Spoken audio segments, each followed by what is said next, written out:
first, I'm going to start off by saying that no firearms manufacturer is immune from producing a lemon or a defective product every once in a while. It simply happens. It's a fact of the firearm world. Moving past that point, the Springfield Armory Saint that we're going to look at momentarily experienced some of the issues from the Obama years of manufacturing. America's #1 gun salesman caused a massive spike in interest and demand for these rifles, and because of that, there are the occasional lemon that has slipped through the cracks, which is why it's so important if you bought a rifle during this period, or this particular rifle in the lead up to the predicted Hillary Rodham Clinton victory, that you go out and actually shoot that rifle, test it, make sure it functions as intended, because it may or may not be a simple fix. If it's a simple fix, great. Which is also why it's important that if your gun shop has an armorer or a gunsmith, have them go over that rifle with you and ensure that everything was put together properly, regardless of the manufacturer. That way you know it will work when you need it. So what make of it? This is a Springfield. What's the model?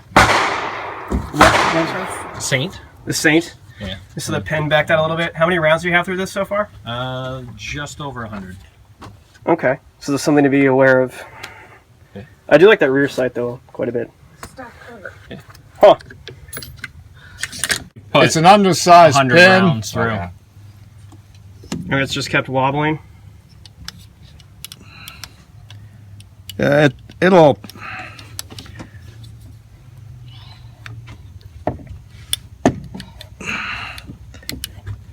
Come on. So like what, every couple of magazines it seems to back out? That's the second time it's ever happened. Huh. But yeah, it happened once on the first set, and the range master there was just like, "Oh, you need to clean it better." It's a pretty easy fix. Yeah, I just though. need to If be you able have to replace the part. It's like I just need to punch it in from this side over here. Here, dude. I got it. Have a little... I got it. I wasn't able to put enough pressure on it. There you go. You got it. But I think, I'm not sure whether they have an interference fit in here when they press it in so they can slide on either side here.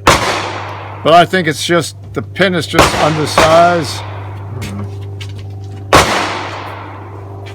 Does it feel like it's really moving when you push it? No, there's No, when it's Yeah, set, it's... Is there no pin on that, or no groove on that pin? Because nothing's locking. Normally you have where your spring is, that spring locks in that groove and keep it from walking. Yeah. Well, there's part of your problem. So what are you saying? You're thinking what's missing? Let's separate the upper and lower. Okay. All right, you see those hammer spring? See how one's up, one's down? Right. There's your problem. That hammer spring, let me see that knife real quick.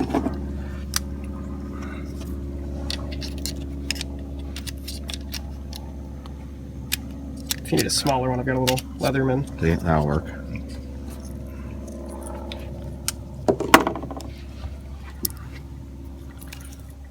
Okay, that spring is supposed to be on the outside edge. Oh, that's supposed to be all the way on, Yeah, see on on the that one, outside how of it's the on the spring? outside? I got you.